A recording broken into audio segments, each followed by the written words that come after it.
Hola, futuros ingenieros e ingenieras. Vamos a continuar con la serie de tutoriales del Orca Spice.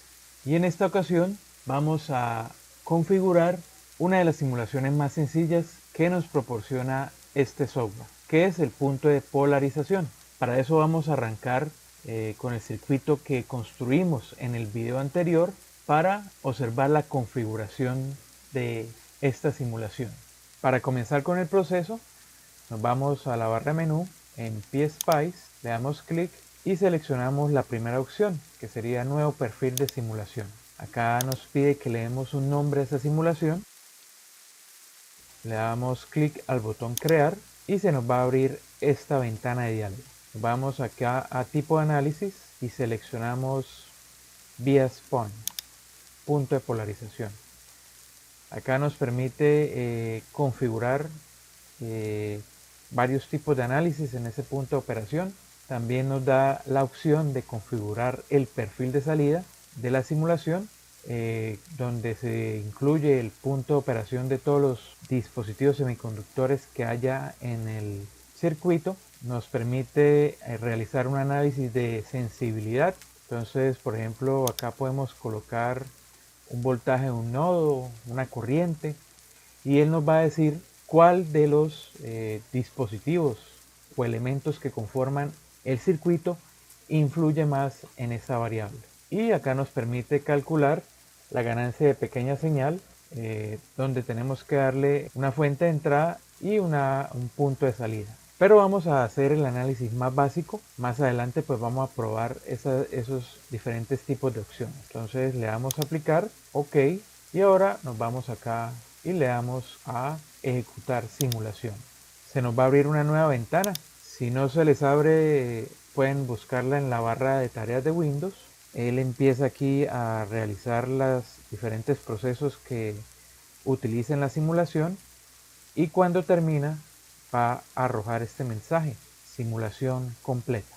Generalmente cuando se abre esta ventana, si tenemos las puntas de prueba para visualizar señales alternas, aquí es donde vamos a visualizar ese tipo de señales.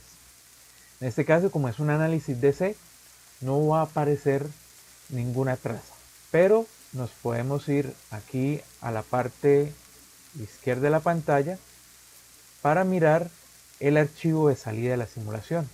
Le damos clic y se nos va a abrir esta información. Bueno, aquí lo básico: la fecha y hora de la simulación, la descripción del circuito. Entonces nos dice que hay una resistencia R1, R2, dos fuentes de voltaje y un transistor. Acá nos dice entre qué nodos y nodos están ubicados, su valor y bueno, el modelo del transistor. Si seguimos desplazándonos hacia abajo, nos va a mostrar las características, en este caso el transistor 2N2222.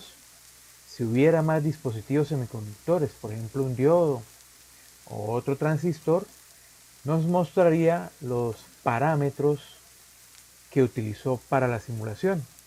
Son parámetros que son constitutivos del transistor, por ejemplo la corriente de saturación inversa, la ganancia beta sub f y bueno, algunos como por ejemplo la capacitancia de la unión, etc.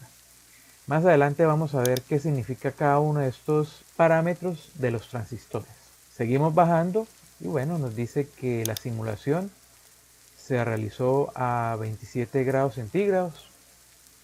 Una de las opciones que da el análisis de punto de polarización es configurar varias temperaturas.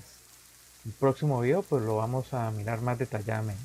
Acá nos da la información de los voltajes en cada uno de los nodos. De aquí la importancia de la configuración que hicimos en el anterior video, donde le colocamos nombre a algunos de los nodos para que pudiéramos identificar más fácilmente la ubicación de ese voltaje.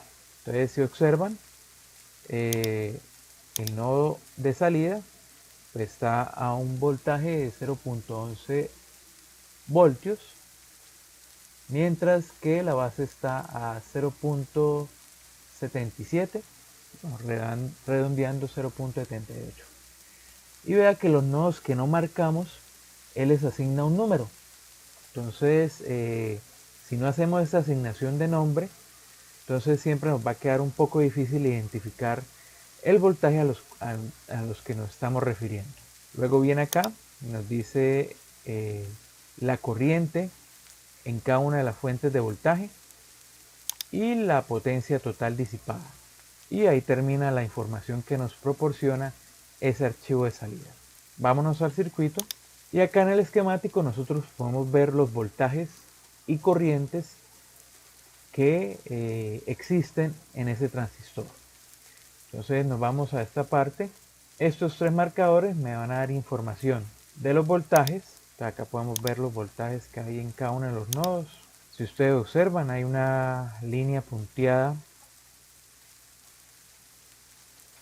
muy pequeña que nos dice el voltaje que hay en ese nodo. Si activamos este marcador, nos va a mostrar las corrientes que circulan en el circuito. Entonces vamos a desplazar, por ejemplo, este marcador de corriente. Vamos acá a darle zoom. Nos dice que hay una corriente de 4.22 miliamperios circulando por R1.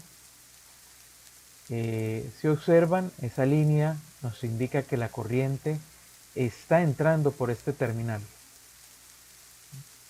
Entonces, por ejemplo, vamos acá y acá, si observan, nos indica que la corriente está entrando por el colector. Y acá el de la fuente va entrando acá a el terminal negativo de la fuente de voltaje. Ahí nos indica por qué terminal está entrando esa corriente. Y el último marcador nos va a indicar la potencia disipada en cada uno de los dispositivos. Si ustedes observan, la notación de esa potencia nos indica negativo para los dispositivos que producen o que entregan potencia al circuito. Por ejemplo, el caso de la fuente de sub 2, y los elementos que consumen potencia no lo indica con un valor positivo.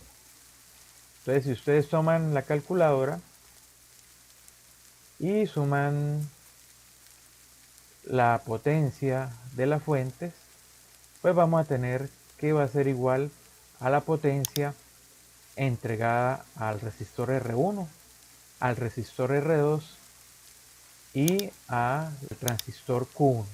Con esto terminamos esta sencilla simulación del punto de polarización. En el próximo video vamos a ver las otras opciones que nos presentaba el cuadro de diálogo y qué tipo de información nos va a entregar. Denle al botón me gusta, compartan para que más estudiantes aprendan y nos vemos en una próxima clase.